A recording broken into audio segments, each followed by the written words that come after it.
Sementara itu, masyarakat Minang Sumatera Barat yang ada di Surabaya melakukan sholat Idul Adha 1443 Hijriah pagi tadi di Rumah Gadang Minangkabau, Jawa Timur. Pada sholat Idul Adha kali ini, bertindak sebagai imam dan khotib Buya Dahyul Jamain Katik Mangkuto Pahlawan.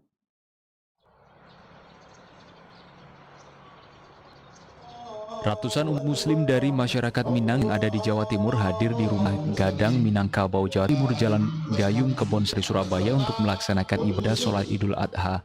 Sholat Idul Adha 1443 Hijriah kali ini berlangsung khidmat dan khusyuk membaca takbir, tahmid, dan berzikir. Tepat pukul 6:30 sholat Idul Adha dilaksanakan secara berjamaah dipimpin oleh Imam Buya Dahyul Jamain Katik Mangkuto Pahlawan dari masyarakat Minang Sumatera Barat. Dalam khotbahnya menyampaikan pentingnya silaturahmi sesama masyarakat Minang sehingga dapat memberikan kekompakan sehingga tidak ada perpecahan sesama masyarakat. Selain itu dihimbau kepada umat muslim yang mampu diberikan kesempatan untuk berkurban. Pada sholat Idul Adha ini juga dihadiri oleh Ketua DPW Kebuminang Jatim, Sumarzen Marzuki.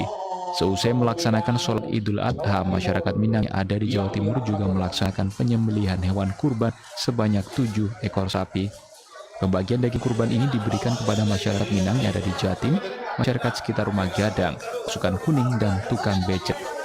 Ketua Panitia Zulfri Datu Angku Mudo mengatakan berkurban ini sebagai simbol rasa syukur dengan berbagi daging kurban kepada sesama. Kekompakan kami dari Jawa Timur, khususnya kota Surabaya, begitu kompak dan solidaritas yang begitu tinggi. Suatu kehormatan bagi kita bisa berkumpul bersama dan menjadi kepercayaan bagi masyarakat Minang di Jawa Timur untuk mendistribusikan hewan kurban bagi mereka yang ikut berkurban. Harapan ke depannya nanti?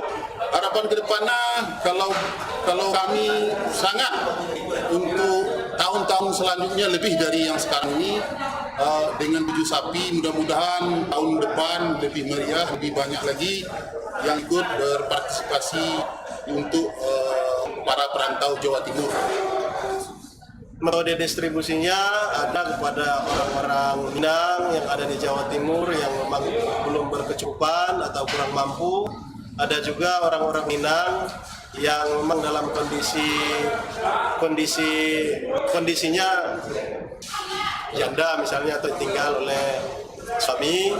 Ada juga pondok-pondok yatim. Terus selanjutnya ada juga kita distribusikan kepada warga-warga sekitar dan saudara-saudara kita yang ada di tetangga. Zulfri Datu Angku Mudo bersama Sahlan Aswar dari pengurus Gebu Minang Jatim mengatakan pemberian daging hewan kurban sebagai bentuk berbagi sesama dan diharapkan kedepannya penyembelihan hewan kurban makin bertambah.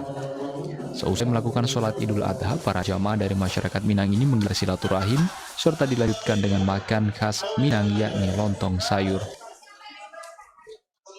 Kita beralih ke informasi lainnya, Saudara.